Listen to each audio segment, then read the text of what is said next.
ہم نے کوشش کی, انیشیٹو لیا اس کے اوپر, مختلف لوگوں سے بات کر رہے ہیں اور کوشش کر رہے ہیں کہ ان بچوں کی فیسز کو پے آف کریں, کیونکہ ہمارے گورنمنٹ اسکولز اس قابل نہیں ہیں کہ جس میں کوئی بچہ جا کے پڑھ سکے. ہم اگر اسے قابل یا ناقابل کی جو وہ ایک بحث ہے اس کے سوا بھی دیکھیں تو بچہ تو آپ داخلہ نہیں کروا رہے, اس نے خود جا کے داخلہ لیا ہے, پھر جب اس کو فیس کی مد میں اسسٹنس چاہیے تو وہ آپ کے پاس آ رہا ہے, تو آپ اس کا داخلہ تبدیل نہیں کر سکتے, اس نے ایک پرائیویٹ ادارے میں داخلہ لیا ہوا ہے بالکل ایسا اور وہ وہاں پڑھ رہا ہے. وہ بچے 5 سال 6 سال سے بچے وہاں پڑھ رہے ہیں, اور اب معاملہ اب آ گیا ایگزامس کا, آگے رمضان میں, تو اب رمضان کے فوراً بعد ایگزامس ہیں, تو اب بہت سارے پرنسپل سے رابطہ کر رہے ہیں. ہم کوشش کر رہے ہیں اس کے اوپر کہ مختلف ڈونرز سے بات کر رہے ہیں, اور جس طرح سے میں نے بتایا کہ آپ کو سعید غنی صاحب کے والد عثمان غنی نے ہمیں کی تھی کوشش, اور میں آج آن ایئر آپ سے یہ وعدہ کرتا ہوں کہ کوئی ایسی چھوٹی سی ذمہ داری آپ میرے ذمہ بھی لگائیے گا. بہت شکریہ. بہت اور خوشی یہ سے ایک قومی مسئلہ ہے, انجام دوں یہ گا. ہم سب کو مل کے اس کے اوپر توجہ دینی ہے کہ اگر آج ہم اپنے بچوں کو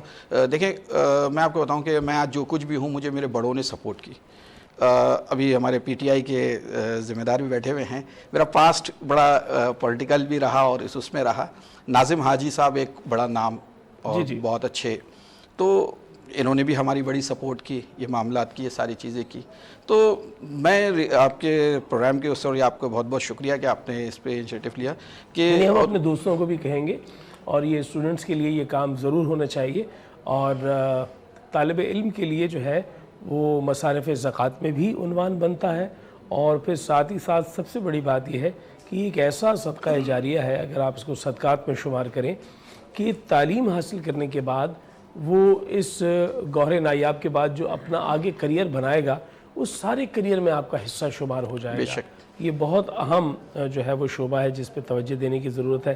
میں چاہوں گا آپ کا ایک اور انسلاک ہے جعفری الائنس سے, تو مجھے ذرا یہ بتائیے کہ جعفری الائنس کی کوارڈینیشن ٹیم جو ہے وہ ملک میں کہاں کہاں تک پھیلی ہوئی ہے؟ دیکھیے, بیسکلی جعفری الائنس کی جو کوارڈینیشن کی ٹیم اس وقت کام کر رہی ہے وہ کراچی کے اندر کام کر رہی ہے, دیگر صوبوں میں کام ابھی اس کے اوپر ورک چل رہا ہے جعفری الائنس کا. چونکہ جب ایک وقت تھا 2001-2000 کے اندر کافی زیادہ معاملات شہر کے خراب تھے اور کافی زیادہ ٹارگٹ کلنگز ہو رہی تھیں, تو ایک ادارہ بنایا گیا تھا جس کا نام تھا جعفری الائنس پاکستان, اور یہ ماشاءاللہ اس ادارے کے قیام کے بعد سے کافی حد تک کے کام ہوا. ہمیں تو اور مرحوم عباس کومیلی صاحب اس کے میرے کارواں تھے, اور ان کے صاحبزادے جو علی اکبر کومیلی, یہ شخصیات بہت تھیں. پھر ہمارے شبر بھائی اس وقت ماشاءاللہ بھائی کا تو مطلب یعنی کہ بڑی اچھی لیڈنگ پوزیشن میں ہیں, اور ہم سب بیسکلی میں آپ کو بتاؤں کہ میں بڑا ڈسہارڈ ہو کے سوشل ورک سے سائڈ ہو گیا تھا, کیونکہ میں نے پولیٹیکل, میں نے ابھی آپ کو بتایا کہ الیکشنز بھی لڑے ہیں. 96 میں پی ٹی آئی جب کراچی میں قیام اس کا آیا ہے تو سب سے پہلی آفر مجھے ہی تھی کہ آپ, مجھے ناظم صاحب نے آفر کی تھی. تو جیسے آپ کا ٹاپک بھی ہے حق و باطل کا, تو میں نے ایک ہی چیز اس وقت کہی تھی, اور وہ مجھے یاد ہے کہ پہلی محرم تھی, اور جب مجھے ناظم صاحب نے کہا کہ تمہیں سندھ کا اسٹوڈنٹ ونگ کا صدر بنائیں گے, تو میں نے کہا ٹھیک ہے میں آ تو جاؤں گا, ایک شرط ہے, پھر عمران خان صاحب یوم حسین میں آ جائیں. میری ایک شرط تھی کہ عمران خان صاحب یوم حسین میں آ جائیں, میں جوائن کر لوں گا. کیا بات, کیا بات. تو اچھا یہ بتائیے کہ تقی علی ظفر صاحب, آپ کا یہ جو اسٹوڈنٹ کا سلسلہ ہے یہ چل رہا ہے, کیا آپ نے نوجوان بچوں کو جو یونیورسٹیز اور کالجز میں پڑھ رہے ہیں ان کو اپنی اس تنظیم میں جگہ دی ہے تاکہ یہ آگے پینیٹریٹ کر سکیں؟ دیکھیے, میں نے جیسے بتایا کہ حافظ ہمارے ساتھ کہتے ہیں, ہم لوگ ایک زمانہ ہے, پھر ہم لوگ کچھ پولیٹیکل جب معاملات اس شہر کے, آپ نے خود دیکھا کہ بہت ساری چیزیں ہمیں بیک ہونا پڑا تھا, 10-15 سال ہمیں بیک ہونا پڑا, کیونکہ معاملات کچھ زیادہ شہر کے اندر خراب تھے اور سوشل ورکرز کے ساتھ ویسے ہی بہت زیادہ پرابلمس تھی, تو ہم نے اپنے ورک کو لمیٹڈ کر دیا تھا اسکول کالجز. اور میں نے دیکھا کہ حافظ صاحب کی موجودگی میں تو آپ نے جو ہے وہ اسے فورم کو ایسا بنایا ہوا ہے کہ جہاں تمام مکاتب کا عنوان آ گیا, سارے لوگ ہمارے ساتھ. لیکن آپ کو بہت ساری ستائش ہے اس کام پہ, میں نے جس طرح آپ سے وعدہ کیا, اور بھی دوستوں سے کہیں گے اس کام میں آپ کا حصہ بنے. اور ناظرین محترم, ہمارے ساتھ موجود ہیں جناب برادر شبیر بھائی. شبیر بھائی جو ہے وہ چونکہ توانا آواز ہیں پاکستان تحریک انصاف کی اسمبلی میں, اور فلور آف دا ہاؤس پہ جو آواز بلند ہوتی ہے سندھ میں ایز اے پارلیمانی لیڈر, وہ ہمارے ساتھ موجود ہیں. ہم ان سے جانیں گے کہ وہ کیسے دیکھ رہے ہیں اس مجموعی صورتحال کو اور آج کے موضوع کو. اب حق و باطل آج کے دور میں اگر آپ کے سامنے آ جائے تو پھر آپ کو کیا کرنا پڑے گا؟ چھوٹی چھوٹی کربلائیں آ جاتی ہیں. بسم اللہ الرحمن الرحیم, نمت صلی اللہ علیہ وسلم کریم. میرے محمد بھائی نے یہ سب تعلیم کے حوالے سے جو خدمات ان کی ہے، تو آج بھی جو ہے پولیٹیشین اور سیاسی لحاظ سے ہم دیکھتے ہیں کہ کراچی کے ساتھ اور سندھ کے طلباء کے ساتھ جو ظلم ابھی ہو رہا ہے، تو اس سے ایوان میں ہم نے بھی آواز اٹھائی. اس پروگرام کے ذریعے میں یہ میسیج بھی دیتا چلوں کہ ابھی جو ہے جو ہمارے انٹر کے بچوں کو رزلٹ آیا وہ انتہائی ناقص آیا، اور وہ پلاننگ کے ذریعے آیا. اور اس پلاننگ پہ جب ہم نے آواز اٹھائی تو اس وقت کے منسٹر صاحب سدا شاہ صاحب اور تمام لوگوں نے بیٹھ کے اس کو حل کرنے کی کوشش کی، لیکن وہ ڈرائیو بازی کی حد تک تھی. کہا گیا کہ جناب کہ جو بچے فیل ہوئے ہیں اور ان کا جو ہے وہ جو ریکارڈ ایک دم نیچے آیا تو وہ جان بوجھ کر آیا. تو کمیٹی بنی اور لودھی صاحب جو NET کے وائس چانسلر ہیں ان کو اس پروگرام کے حوالے سے بات چیت کرنا چاہ رہا ہوں. حق و انصاف کی بات بھی ہوئے گی اور میسیج بھی چلایا جائے گا کہ جناب کراچی کے طلباء کے ساتھ کیا ہو رہا ہے.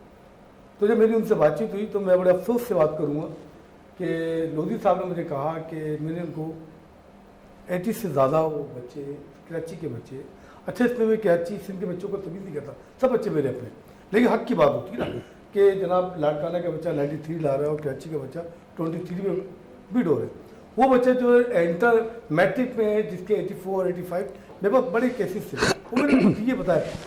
تو انہوں نے مجھے اس کا جواب یہ دیا 12 تاریخ کو جب انہوں نے لے گئے اور انہوں نے صرف میٹنگ کے تک بات چیت کی. بعد انہوں نے جب رزلٹ نکالا، جب میں نے ان سے بات چیت کی فون پہ کہ میں نے کہا وہ کیا بچوں کا کیا، تو انہوں نے مجھے بڑے افسوس کے کہا، اور مجھے افسوس ہے کہ لودھی صاحب نے مجھے کہا کہ جناب وہ 8 کلاس میٹرک کلاس میں جو والدین نے اپنے بچوں کو سفارش کے ذریعے اتنے مارکس لے کر آ گئے اور اب ان کے آگے تو ہم نے جب کھولا اور ہم نے جب اسکروٹنی کی تو آپ یقین کریں صاحب لڑکے فیل تھے. میں نے کہا ایسا نہیں ہو سکتا. اگر میں نے اوپنلی ان سے کہا کہ سبھی صاحب لودھی صاحب اگر کوئی باپ اگر میٹرک پہ پاس کرنے کے لیے پیسہ خرچ کر سکتا ہے تو انٹر میں خرچ کر سکتا ہے.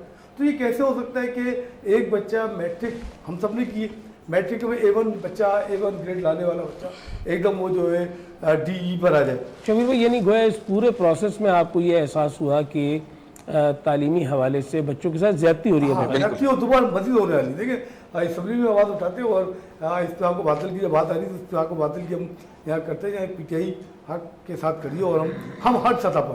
اچھا دوسری جو کہ ظلم ہو رہے ہیں وہ بھی آپ کو بتا دیں کہ انہوں نے وہ کہا اور کہا کہ جناب تو میرا ان سے ڈیمانڈ یہ تھی کہ جو بچہ میٹرک میں 80+ لاتا ہے تو ایسا نہیں ہو سکتا انٹر میں بالکل ہی ختم ہو جائے. اکا دکا کیس آ سکتے ہیں لیکن 80 کیس میں نے خود دیے ان کو میرے پاس موجود ہے جن بچوں کسی کی تو 87 کسی کی 91 تھی لیکن جو دوبارہ رزلٹ آتا ہے کسی 46 36 33 مطلب یہ تماشا لگا انہوں نے خاص طور پر. لیکن یہ اچھا پھر دوبارہ ایک امینڈمنٹ لے کر آئے اور جو بیوروکریٹ کو جو ہے جامعات کا VC لگایا جائے گا جو انتہائی بوکس عمل ہے. اس لیے کہ دنیا میں طلباء جو ہوتے ہیں وہ ہماری فیوچر ہے. میرا فیوچر آج کل ہم آج سے 20-30 سال پہلے ہم بھی بچے تھے کالیوں میں تھے. آج اللہ تعالیٰ تبارک تعالیٰ نے ہم سب کو بٹھا دیا. تو آج سے 20 سال بعد ایک نئی نسل آئے گی نا جو آج میٹرک میں انٹر میں وہ اسکول کی باغ و دوڑ سنبھالے گی. لیکن اس باغ و دوڑ کو سنبھالنے کے لیے دیکھیں میں سائیکو ایک مسئلہ ہے کہ جب بچہ میٹرک میں انٹر میں فیل ہو جاتا ہے اس کا پورا فیوچر تباہ ہو جاتا ہے. بالکل ایسا ہی. یعنی جو پہلے AC اور ڈپٹی کمشنر کے عہدوں پہ فائز رہا ہے اب وہ وائس چانسلر کے طور پہ جو ہے وہ کسی یونیورسٹی کو لیڈ کر رہا ہوگا، سرکاری یونیورسٹی کو، اور ظاہر سی بات ہے کہ پھر وہ بیوروکریٹک انداز سے دیکھ رہا ہوگا. اس انداز سے رجسٹرار جو ہوتے ہیں دیکھیں رجسٹرار بیوروکریٹ آ سکتا ہے لیکن تدریسی سلسلے کا اگر آپ کو ہیڈ بنانا ہے تو کم از کم اس کو اسے شعبہ تدریس سے ہی ہونا چاہیے. کم از کم اس فیلڈ میں اس کو 20 سال تک یہ ڈاکٹر ہوگی. لیکن اگر اس طرح کریں گے تو میرے سندھ کا میرے صوبے کا جو تعلیمی معیار ہے وہ انتہائی ناقص ہوتا جا رہا ہے. آپ دیکھیں کہ ابھی معیار ہمارا اس قدر ہے. اسمبلی کے فلور پہ میں نے آواز اٹھائی تھی لاسٹ ٹائم کہ جناب ہمارے سندھ کے ہزاروں اسکول ایسے ہیں جو بوکس ہیں جو بھینس کے باڑے بنے ہوئے. اچھا اس پہ جو ہے وہ اس وقت کے وزیر تعلیم نے کہا بھی کہ ہم نے بہت سے اسکول پکڑے لیکن کوئی FIR نظر نہیں آئی. مطلب سرکاری عمارت کو استعمال بھی کیا گیا اور سرکاری عمارت کو ان لیگل استعمال کرنے پہ کوئی ایف آئی آر درج نہیں. اچھا شبیر بھائی مجھے یہ بتائیے گا آپ کو کیا لگتا ہے کہ being a member of a assembly کیا اسمبلی کا فلور آف دا اسمبلی بہترین فورم نہیں ہے کسی بھی بات کو رجسٹر کروانے کے لیے, کسی احتجاج کو ریکارڈ پہ لانے کے لیے, کسی نوٹس کو جو ہے وہ اپنا توجہ دلاؤ نوٹس کے لیے, تو کیا وہاں سے عملداری آپ کو نظر نہیں آتی کام؟ دیکھیے میں نے جو یہاں بات چیت کی یہ سب چیزیں مظہر بھائی ہمارے ساتھ ہوتے بھی یہ سب چیزیں وہاں آن فلو پر احتجاج بھی کیا ہے, آواز بھی اٹھائی ہے, لیکن کیونکہ اکثریت اس پارٹی کی ہے فیصلہ انہیں کا آتا ہے. جب ریزولوشن آتی ہے, جب ووٹنگ ہوتی ہے لام والا. اچھا اس وقت ہمارے ساتھ جو مسئلہ ہے کہ پی ٹی آئی کے سندھ میں ہم 8 افراد ہیں. اچھا ہم 11 جیتے تھے, جو 2 کو زبردستی ہٹا دیا گیا, ڈی نوٹیفائی ہو گیا, مطلب ان کی جگہ دوسروں کو لے کر آ گئے. اچھا ایک ہمارے سے انہوں نے اپنا زمین بیچ دیا, زمین سے لوٹا بن گئے, تو اس 8 افراد ہیں. 8 افراد کے رہتے ہم اپنی آواز اٹھاتے ہیں. نہیں, آواز اٹھانے کا مقصد یہ ہوتا ہے کہ کمی ذاتی کا مسئلہ نہیں. ویسے اصول تو یہی ہے نا کہ اگر کوئی اپنی پارٹی پالیسی سے ہٹ کر کہیں اور جانے کی کوشش کرتا ہے تو پارٹی جو ہے اس کی رکنیت کو منسوخ کر دیتی ہے. ہاں دیکھیے وہ قانون ہی ختم کر دیا نا. مسئلہ یہ نا اس وقت جو ہے لوٹا کریسی عروج پر ہے, اور اس وقت جو نا وہ حق و باطل کی وہ مسائل, اور جو آپ نے حق و باطل کی سب سے بڑی مثال ہے مولا حسین سے, ٹھیک ہے, تو 72 لوگ تھے اور سب ایک سائڈ پہ تھے, لیکن افرادی قوت فیصلہ نہیں کرتی کون حق پر ہے, فیصلہ انسان کے ضمیر کرتے ہیں. ان 72 لوگوں نے دنیا میں حکومت کر رہے ہیں. وہ ہزاروں لوگ تھے نا کربلا کے اندر جو ظالموں کے ساتھ تھے, وہ کہیں 20-22 ہزار ہے, کہیں ہزاروں لاکھوں کے لگا لیں, وہ کہیں نظر نہیں آئیں گے آپ کو. ان کی اولاد کا شجر کرنا کہیں نظر نہیں آ رہا آپ کو, لیکن مولا حسین کا شجرا آج بھی نظر آ رہا ہے. یعنی ان کا ذکر بھی باقی نہیں رہے گا. حق و باطل کی اور کہ مطلب یہ کہ اس میں آپ کوانٹٹی پر نہیں جائیے گا, کوالٹی لیٹی گا.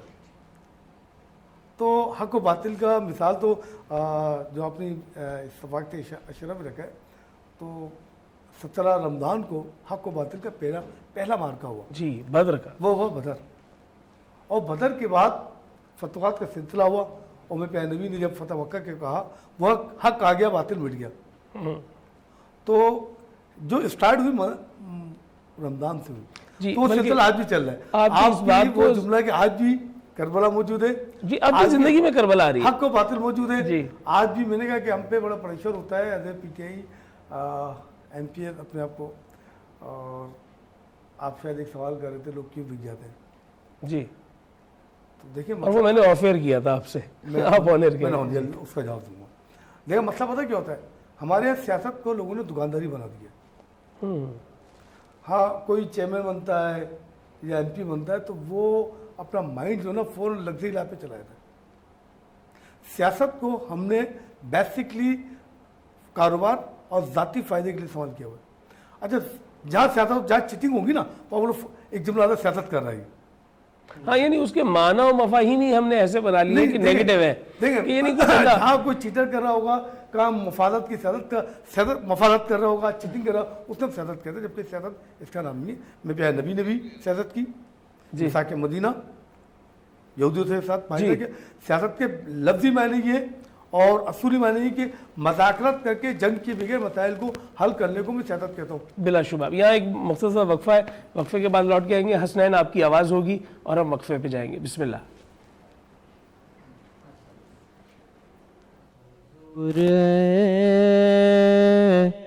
سا کوئی انتظام ہو جائے, حضور ایسا کوئی انتظام ہو جائے, سلام کے لیے حاضر غلام ہو جائے.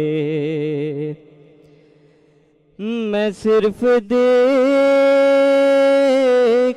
لوں ایک بار صبح طیبہ کو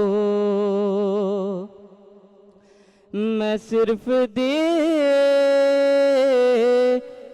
لوں ایک بار، صبح طیبہ کو بلا سے پھر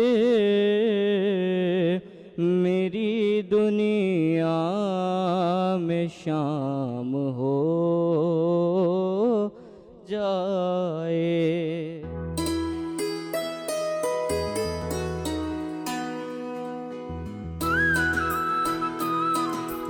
نعمتیں، برکتیں اور رحمتیں، ماہ انعام آ گیا، رمضان آ گیا، اللہ کا احسان انعام رمضان، انعام رمضان، انعام رمضان۔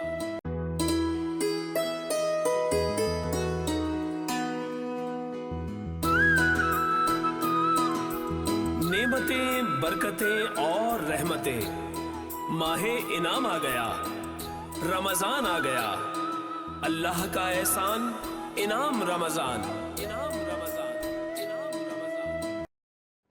جی ناظرین محترم، ایک مرتبہ پھر انعام رمضان کی خصوصی نشریات میں آپ کا میزبان آغا شیرازی اور ہمارے ساتھ موجود ہیں آج کی منظر نگاری کے مقابلے کے منصف انجینئر طلعت عالم، آپ کو خوش آمدید کہتے ہیں، اور ہمارے ساتھ موجود ہیں مفتی عابد رضوی صاحب۔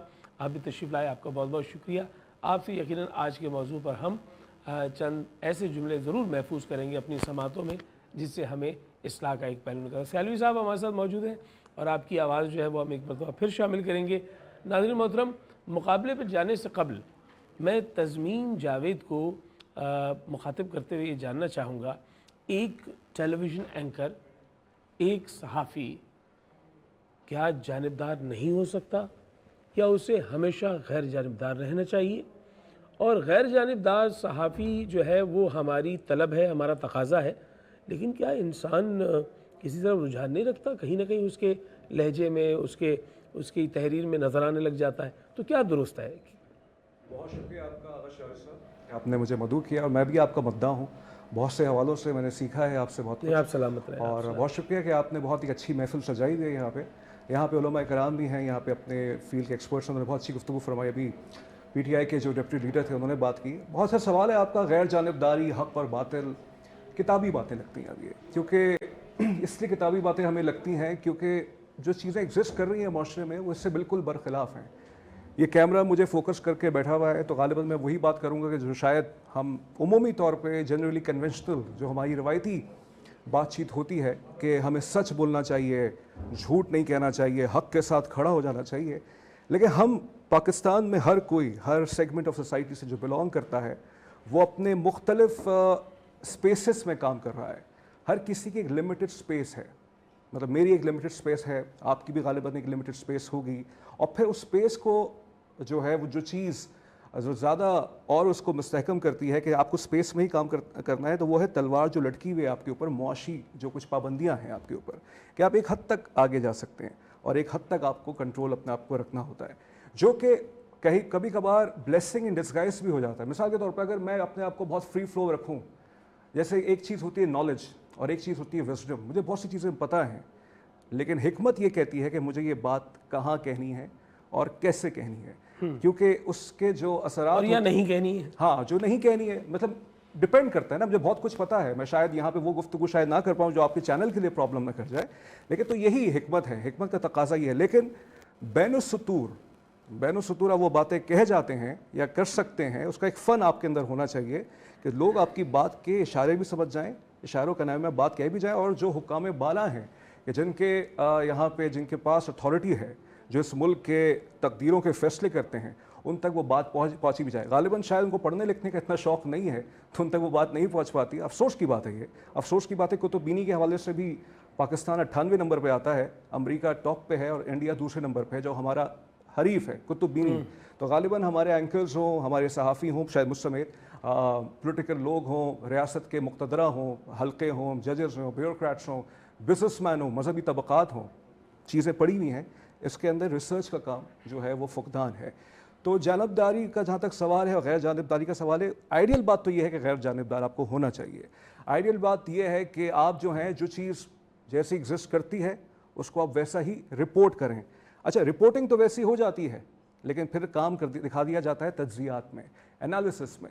وہ ایک تھوڑا سا جو ہے وہ اس وقت پاکستان کے اندر مسئلہ. مثال کے طور پہ میری ایک پولیٹیکل پارٹی سے ایک صحافی کا ویسے کسی سیاسی جماعت سے اس کی وابستگی نہیں ہونی چاہیے، لیکن افسوس عجب بات نہیں ہوگی کہ اس کے پاس سے یہ حق ہی چھین لیا جائے اس پروفیشن کی وجہ سے کہ جی آپ اپنی پسند اور ناپسند کو ختم کر دیں، آپ کسی کے فالوور ہو ہی نہیں سکتے. نہیں، یہ بالکل غلط تقاضا ہے. ایک صحافی انسان ہے نا، اس معاشرے میں رہتا ہے. مجھے کوئی شخص کسی کی آئیڈیالوجی پسند آ سکتی ہے، مجھے کسی کا نظریہ پسند آ سکتا ہے، میں اس کے ساتھ جڑ سکتا ہوں، لیکن مجھے اس کا کلٹ نہیں بننا. یعنی یہ کہ اگر اس نے کہہ دیا کہ یہ ٹھیک ہے تو مجھے ماننا پڑے گا نہیں یہ بات ٹھیک ہے. نہیں، ہمارا انفارچونیٹلی ہمارے معاشرے کے اندر ایسا ایک رجحان بڑھتا جا رہا ہے کہ ہم یہ کہتے ہیں کہ جو ہم نے جس شخص کو ہم پسند کرتے ہیں اس نے جو بات کہہ دی ہے ہمیں وہی چیز آگے کرنی ہے. ہم اس کو ڈائسیکٹ نہیں کرتے، ہم اس کو پیمانہ جو عقل کا پیمانہ ہے ہم اپنے مائنڈ کو اپلائی نہیں کرتے. کیا یہ بات اس نے کہی ہے، کیا یہ صحیح ہے، کیا یہ غلط ہے؟ کیونکہ بات یہ ہے کہ پسند اور ناپسند کی وجہ سے ہم نے ایک فین کلب بنا لیا ہے. فین کلب کا مطلب یہ ہے کہ یہ شخص جو بات کرے گا، کوئی سیاسی لیڈر ہو، کوئی کوئی بھی ہو، کوئی مولانا صاحب ہو، کوئی مفتی ہو، کوئی علامہ ہو، کوئی بزنس مین ہو، مجھے ان کا ساتھ دینا ہے. ہماری اسلام بھی ہمیں یہ کہتا ہے، ہمیں خدا نے آزاد پیدا کیا ہے نا، تو ہماری بندگی کس کے لیے ہونی چاہیے؟ خداوند عالم کے لیے ہونی چاہیے، اور سرکار ختمی مرتبت کی ذات سے ہمیں جڑ کے ان کی ہمیں پیروی کرنی ہے. یہ تو اسلام کا ایک میسج ہے. انہوں نے بھی یہی کہا کہ شخصیت پرستی عذاب ہے. انفارچونیٹلی ہم سب شخصیت پرستی کے گرداب میں پھنسے ہوئے ہیں. ایک ذیلی سوال اس میں اور بنتا ہے، آپ ایک بین الاقوامی نشریاتی ادارے سے منسلک ہیں، آپ کو کیا ایسا لگتا ہے کہ آپ کو اگر کسی قومی نشریاتی ادارے یا لوکل ادارے کے ساتھ جڑا ہوا کام کرنا پڑتا تو آپ کی جو ہے وہ حدود و قیود ذرا اور سخت ہوتی، یہاں ذرا اوپنلی آپ کو بات کرنے کا موقع ملتا؟ مجھے ایک فریڈم مل گئی ہے کیونکہ یہاں کام کرتے ہوئے کہ ہم وہ موضوعات ڈسکس کرتے ہیں مین اسٹریم اس میڈیا پہ. مین اسٹریم تو وہ نہیں ہے، ظاہر بات ہے امریکہ اور کینیڈا میں دیکھا جاتا ہے، جو ہم پاکستان کے میڈیا پہ ڈسکس نہیں کر سکتے. فار انسٹنس کچھ آپ کے سیکیورٹی ریلیٹڈ ایشوز ہیں، بلوچستان کے معاملات کو آپ اوپنلی ڈسکس نہیں کر سکتے، پارا چنار کے موضوعات کو آپ ڈسکس نہیں کر سکتے، انٹیریئر سندھ کے اندر کے کیا معاملات ہیں آپ اوپنلی ڈسکس نہیں کر سکتے. کہیں نہ کہیں فقدان میڈیا والوں کا بھی ہے کہ ایکسیس ان کی نہیں ہے، ان کو انٹرسٹ نہیں ہے. ہم نے سارا اپنا فوکس رکھا ہوا ہے پنجاب سینٹرک پالیٹکس، کیونکہ ظاہر بات ہے جہاں سے جو وہ جیتتا ہے وہی آپ کے اقتدار میں آتا ہے، کوئی بھی پارٹی ہو، ریگارڈلیس کوئی بھی پارٹی ہو، تو سب کی توجہ وہیں پہ ہے. تو ایک ایج تو مجھے یہ حاصل ہے کہ میں تھوڑا سا وہ بات کر لیتا ہوں، لیکن اس میں بھی مجھے معلوم ہے کہ مجھے کتنی بات کرنی ہے. یہ سینس بہت ضروری ہے. آپ دیکھیں، آپ بھی خود ایک اینکر ہیں سر، آپ جب کیمرے کے سامنے بیٹھتے ہیں ہمیں پہ ایک پریشر ہوتا ہے، ایک شدید پریشر ہوتا ہے کہ ہمیں لمیٹڈ ٹائم میں بات کرنی ہے، کوئی ہم سے کوئی ایسی بات نہ نکل جائے، کوئی سلپ آف دا ٹنگ نہ ہو جائے کہ جس کی وجہ سے کوئی مسئلہ نہ ہو جائے. اب ایک 40 منٹ کا پروگرام آپ کر رہے ہیں، گیسٹ لڑائی بھی کر رہے ہیں، آپ ان کو کنٹرول بھی کرنا ہے، پھر سوالات، ان کے جوابات میں سے سوالات نکالنے ہیں. چونکہ میں اس طرح سے نہیں بیٹھتا کہ مجھے پہلے سے میں سوچ لیتا ہوں کہ نہیں، ریسرچ میری ہوتی ہے، لیکن میں جو گیسٹ جو بات کر رہے ہوتے ہیں ان کے جوابات میں سے کوئی سوال میں نکالتا ہوں اور وہ ریلیونٹ ہوتا ہے. موسٹلی ہمارے پروگرامز کے اندر جو ہو رہے ہیں ریلیونٹ چیزیں بھی ڈسکس ہو جاتی ہیں. تو بہرحال جو مین اسٹریم میڈیا میں جو اس کی پابندیاں بھی پتہ ہے، پاکستان کے اندر ہر کوئی جو میڈیا ہے، چاہے وہ ڈیجیٹل میڈیا ہو، چاہے وہ الیکٹرانک میڈیا ہو، چاہے وہ پرنٹ میڈیا ہو، یہ تین ہی ہیں آپ کے، وہ اسپیسز میں، مطلب لمیٹڈ اسپیسز میں کام کر رہے ہیں. اور وہ کہیں قصوروار نہیں ہے، کہیں ان کے اوپر پریشر جو ہوتا ہے اسٹیٹ کا ہوتا ہے، کہیں پریشر جو ہوتا ہے وہ انویزیبل ہوتا ہے، ایسی نادیدہ قوتوں کا ہوتا ہے کہ جو جانتے سب ہیں جن کے بارے میں، لیکن بات نہیں کر سکتے. تو اس میں ہمیں کام کرنا ہے. لیکن آپ کے اندر ایک فن ایسا ہونا چاہیے، آپ کے لکھنے میں وہ طاقت ایسی ہونی چاہیے، آپ کی گفتگو آپ اپنی بات کہہ سکیں، چاہے اسے آپ معتاد انداز میں کہہ لیں یا پھر وہ جیسے آپ نے بین السطور کا بٹوین دی لائنز کہہ لیں. کیا بات ہے. ناظرین محترم، یہ گفتگو جاری ہے، لیکن ہم تزمین جاوید کی موجودگی میں ایز بینگ این اینکر، یہ اینالسٹ کے طور پر یہاں موجود ہوں گے. ہر چند کہ میں نے تو ان کو کہا تھا کہ آپ آج کے سیشن کی صدارت کریں، تو انہوں نے کہا کہ I am with you but I want to be a president. شاید یہ کسی بھی چیز کے صدر نہیں بننا چاہتے، یہ صرف جو ہے وہ جرنلسٹ کے طور پہ یہ اپنا تشخص رکھنا چاہتے ہیں. تو ہمارے ساتھ طلحہ عالم موجود ہے. جی، آج کے مقابلے کے لیے آپ کی طرف میں رجوع کروں گا، اور ہمارے پاس جو نام ہے